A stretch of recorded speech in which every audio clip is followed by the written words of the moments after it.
देविका ने अपनी सास के लाए हुए पुश्तैनी पीतल के बर्तनों को कचरे में फेंकते हुए कहा, मेरे करोड़ों के घर में इन कबाड़ के बर्तनों की कोई जगह नहीं है। आपकी तरह इनकी भी कोई हैसियत नहीं। शहर के सबसे महंगे इलाके में स्थित अपने नए आलीशान फ्लैट का दिखावा करते हुए देविका का घमंड सातवें आसमान पर था। उसके पति अनुभव ने हाल ही में एक नया व्यापार शुरू किया था और करोड़ों का यह घर खरीदा था। इसी खुशी में उन्होंने अपने माता पिता रघुनाथ जी और सुमित्रा जी को गांव से शहर बुलाया था। सुमित्रा जी अपने बेटे बहू को के नए घर के लिए बड़े प्यार से अपनी माँ के दिए हुए पुश्तैनी पीतल के बर्तन लेकर आई थी। उन्होंने गांव में कई दिनों तक उन बर्तनों को राख और नींबू से घिस घिस कर सोने जैसा चमकाया था। उन्हें लगा था कि बहू इन बर्तनों को देखकर खुश होगी, क्योंकि पुराने समय में पीतल के बर्तन देना बहुत शुभ माना जाता था। लेकिन देविका ने उन बर्तनों को देखते ही मुंह बना लिया और बिना एक पल सोचे उन्हें डस्टबिन के पास फेंक दिया। सुमित्रा जी की आंखों में आंसू आ गए। जिस बेटे को उन्होंने अपनी सारी जमा पूंजी लगाकर पढ़ाया लिखाया था, वह भी अपनी पत्नी के इस व्यवहार पर चुपचाप सिर झुकाए मोबाइल चलाता रहा। रघुनाथ जी ने अपनी पत्नी का हाथ पकड़ा और शांत रहने का इशारा किया। देविका अपनी ही अकड़ में पूरे घर में घूम रही थी। माँ जी, जरा पैर संभल कर रखिएगा। ये जो इटालियन मार्बल है ना, इस पर आपके गांव की धूल नहीं लगनी चाहिए। और हाँ, मैंने आपके लिए पीछे वाला सर्वेंट रूम साफ करवा दिया है। आप दोनों वहीं रुकिएगा। हमारे गेस्ट रूम में मेरे मायके वाले और शहर के वीआईपी लोग ही रुकते हैं। रघुनाथ जी ने गहरी सांस ली और सुमित्रा जी का सामान उठाकर उस छोटे से सर्वेंट रूम की तरफ चल दिए। उस कमरे में ना तो ढंग की हवा आ रही थी और ना ही सोने के लिए कोई अच्छा बिस्तर था। सुमित्रा जी के आंसू अब रुकने का नाम नहीं ले रहे थे। उन्होंने रोते हुए अपने पति से कहा, क्या हमने इसीलिए अपने बेटे को इतना बड़ा आदमी बनाया था कि आज वह हमें नौकरों की वाले कमरे में रखें? मेरे लाए हुए सगुन के बर्तनों को उसने कचरा कह दिया। रघुनाथ जी ने उन्हें समझाते हुए कहा, सुमित्रा, जब पैसा नई नई उम्र में आता है तो वह दिमाग को अंधा कर देता है। इन्हें पैसों का घमंड हो गया है।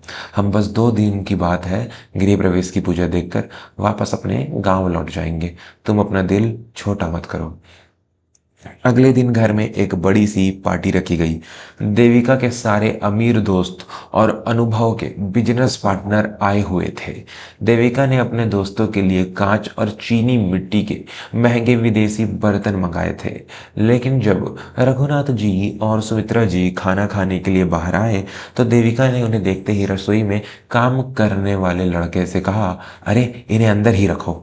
मेरे दोस्तों के सामने ये गांव वाले कपड़े पहनकर आएंगे तो मेरा स्टैंडर्ड क्या रह जाएगा।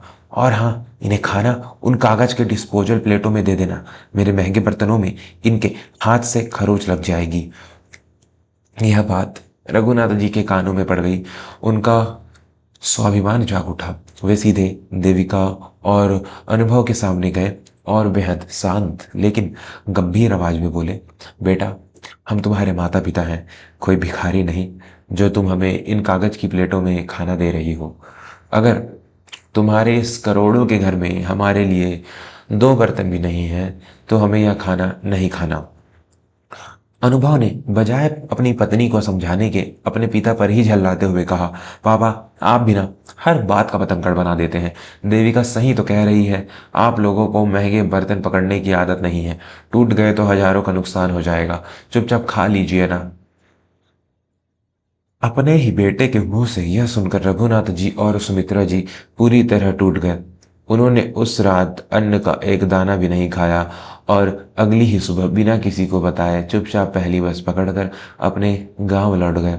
दोस्तों, कहानी में आगे जो हुआ वह हर उस घमंडी इंसान के लिए बहुत बड़ा सबक है जिसे अपने पैसों पर अहंकार हो जाता है। लेकिन उससे पहले मैं विवेक वर्मा आपसे दिल से एक बात करना चाहता हूँ। एक माता पिता अपना पेट काट कर बच्चों के लिए महल बनाते हैं और बच्चे उसी महल में माता पिता के लिए एक कोना भी नहीं निकाल पाते। अगर आप भी मानते हैं कि माता पिता का सम्मान दुनिया की हर दौलत से बढ़कर है तो अभी हमारे चैनल वर्मा स्टोरीज को सब्सक्राइब करें। आपका एक सब्सक्राइब हमें ऐसे ही दिल को छू लेने वाली कहानी आप तक पहुंचाने की ताकत देता है, इसलिए प्लीज़ अभी सब्सक्राइब करें। समय का पहिया घूमता रहा। 2 साल बीत गए। इन 2 सालों में अनुभव और देविका ने एक बार भी गांव मुड़कर नहीं देखा, न फोन किया, न हालचाल पूछा। वे अपनी उसी चकाचौंध वाली दुनिया में खोए रहे। लेकिन समय कभी एक सा नहीं रहता। अनुभव के व्यापार में अचानक बहुत बड़ा घाटा हो गया। उसके बिजनेस पार्टनर ने उसके साथ धोखा किया और सारा पैसा लेकर विदेश भाग गया। अनुभव की कंपनी दिवालिया होने की कगार पर आ गई। बाजार में करोड़ों का कर्ज हो गया। बैंक ने उस करोड़ों के आलीशान फ्लैट पर नीलामी का नोटिस चिपका दिया। देविका का सारा घमंड पल भर में टूट कर चूर चूर हो गया। उसके महंगे कपड़े और विदेशी गाड़ियां सब बिकने की नौबत आ गई। जब देविका ने अपने अमीर मायके वालों से मदद मांगी तो उन्होंने साफ हाथ खड़े कर दिए। अनुभव सिर पकड़कर बैठा था। उसे अपना व्यापार और घर बचाने के लिए तुरंत 1 करोड़ रुपए की जरूरत थी। तब देविका ने घबराते हुए कहा, अनुभव, तुम्हारे पिताजी के पास गांव में जो पुश्तैनी 20 एकड़ का आम का बाग है, वह तो मेन हाईवे पर है ना। अगर हम पिताजी से कहकर वह जमीन बिकवा दें तो हमारे सिर से यह सारा कर्जा उतर जाएगा।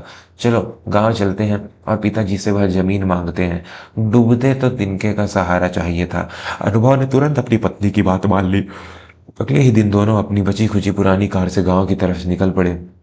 रास्ते भर देविका यही सोच रही थी कि गांव का वही पुराना सा घर होगा, वही धूल मिट्टी होगी। लेकिन अभी किसी भी तरह नाटक करके ससुर जी से जमीन के कागज हथियाने हैं।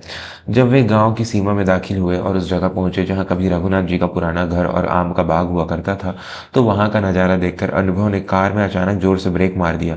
वहां कोई पुराना खेत नहीं थी, वहां एक विशाल और भव्य इमारत खड़ी थी, जिसके ऊंचे ऊंचे मुख्य द्वार पर राजस्थानी कलाकारी की गई थी। उस इमारत के बाहर चमचमाते हुए अक्षरों में लिखा था, Virasat agro resort and heritage farm. अंदर कई महंगी महंगी गाड़ियां खड़ी थी। बड़े बड़े विदेशी पर्यटक वहां घूम रहे थे। चारों तरफ हरियाली, फव्वारे और एक राजा के महल जैसा नजारा था। अनुभव को लगा कि वह रास्ता भटक गया है।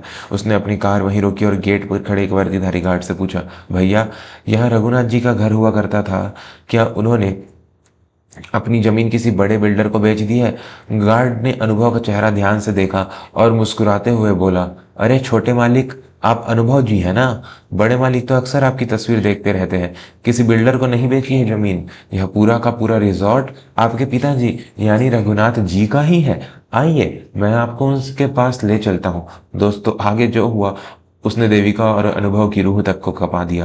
माता पिता ने अपने बच्चों को तो वो तमाचा मारा जिसकी गूंज उन्हें जीवन भर सुनाई देने वाली थी। यह जानकर कि यह करोड़ों का साम्राज्य रघुनाथ जी का है, आपको भी जरूर हैरानी हो रही होगी। अगर आप इस कहानी में पूरी तरह डूब चुके हैं और चाहते हैं कि बुराई पर हमेशा संस्कारों की जीत हो, तो तुरंत वर्मा स्टोरीज को सब्सक्राइब कर लीजिए। नीचे दिए गए लाल बटन को दबाइए और इस परिवार का हिस्सा बनिए। याद रखिए, आपका एक सब्सक्राइब हमारी मेहनत का सबसे बड़ा इनाम है। गार्ड की बात सुनकर देविका और अनुभव के पैरों तले जमीन खिसक गई। वे एक छोटी सी गोल्फ गाड़ी में बैठकर रिजॉर्ट के अंदर गए।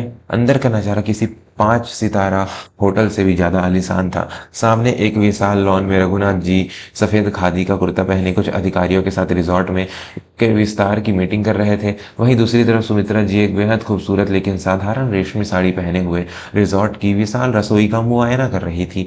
उनके चेहरे पर एक अलग ही तेज और शांति थी।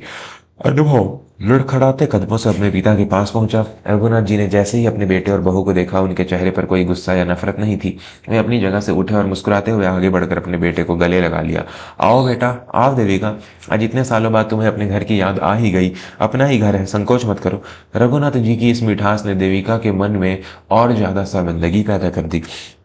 रघुनाथ जी उन्हें रिजॉर्ट के सबसे महंगे और आलीशान रॉयल स्वीट में ले गए। यह कमरा देविका के उस शहर वाले फ्लैट से 10 गुना ज्यादा बड़ा और खूबसूरत था। वहां की सजावट देखकर देविका की आंखें फटी की फटी रह गई। सुमित्रा जी भी वहां आ गई। उन्होंने बड़े प्यार से बहू के सिर पर हाथ फेरा। कुछ देर बाद कमरे में खाना परोसा गया। जब नौकरों ने खाने के बर्तन लाकर मेज पर रखे तो देविका और अनुभव की नजरें उन बर्तनों पर टिक गई। वे बर्तन कोई साधारण कांच या चीनी मिट्टी के नहीं थे। वे शुद्ध चांदी के भारी भरकम थाल, कटोरियां और गिलास थे। उन पर बारीक नक्काशी की गई थी। चांदी के बर्तनों की चमक से पूरा कमरा जगमगा रहा था। खाना परोसते हुए सुमित्रा जी ने बेहद शांत स्वर में देविका से कहा, देविका बेटी, तुमने एक बार कहा था कि हमारे पीतल के बर्तन बहुत पुराने और कबाड़ हैं और तुम्हारे दोस्तों के सामने वो शोभा नहीं देते, इसलिए आज हमने तुम्हारे लिए यह शुद्ध चांदी के बर्तन मंगवाए हैं। गांव वाले हैं ना बेटी, हमारे पास डिस्पोजल कागज की प्लेटें तो नहीं होती, लेकिन अपने बच्चों को हम हमेशा सोने और चांदी में ही खिलाते हैं। सुमित्रा जी की इस एक वाक्य ने देविका के गालों पर वो अदृश्य तमाचा जड़ा जिसकी टीस उसके सीधे दिल तक पहुंची।